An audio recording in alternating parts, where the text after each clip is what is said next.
இந்த தீபாவளிக்கு வெறும் 5 பொருளை வச்சு இன்ஸ்டண்ட்டாக நல்லா மொறு மொறுன்னு ராகி பக்கோடா எப்படி 10 நிமிஷத்தில் வீட்டிலையே சூப்பராக செய்யலான்னு பார்த்துடலாங்களா. இதுக்கு 300 கிராம் ராகி மாவு, 100 கிராம் அரிசி மாவு, 150 கிராம் பொட்டுக்கல்லையை அரைச்சி மாவு சலித்து வச்சுருக்கோம். அதை ஆட் பண்ணிக்கோங்க. உங்களுக்கு தேவைப்பட்டுச்சுன்னா கடலை மாவு கூட நீங்கள் ஆட் பண்ணிக்கலாம். ஆனால் நம்ம பொட்டுக்கல்லையை அரைச்சி மாவை ஆட் பண்ணுறப்ப ராகி பக்கோடா நம்மளுக்கு இன்னும் நல்லா கிறிஸ்பியாக இருக்கும். அப்புறம் நம்மளுக்கு தேவையான அளவு உப்பு, கொஞ்சமாக கருப்பு எள்ளு, 1 ஸ்பூன் மிளகாய்த்தூள், 2 ஸ்பூன் வெண்ணெய், இது எல்லாத்தையும் சேர்த்துட்டு கொஞ்சம் கொஞ்சமாக தண்ணி ஊற்றி இதை நல்லா பிசைஞ்சு எடுத்துக்கோங்க.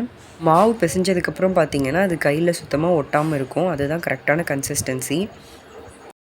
இப்போ ஒரு கடாயில் எண்ணெய் சேர்த்துட்டு எண்ணெய் நல்லா காஞ்சதுக்கப்புறம் முறுக்கு குழலில் நம்ம மாவு சேர்த்துட்டு இப்படி ரிப்பன் பக்கோடா போகிற அச்சில் வச்சு இப்படி புழிஞ்சு எடுத்துக்கோங்க. இது பெருசாக எண்ணெயே இழுக்கலைங்க. அவ்வளோதான். ரொம்பவே சூப்பரான டேஸ்டியான ராகி ரிப்பன் பக்கோடா நம்ம வீட்லேயே வெறும் 10 நிமிஷத்தில் செஞ்சாச்சு.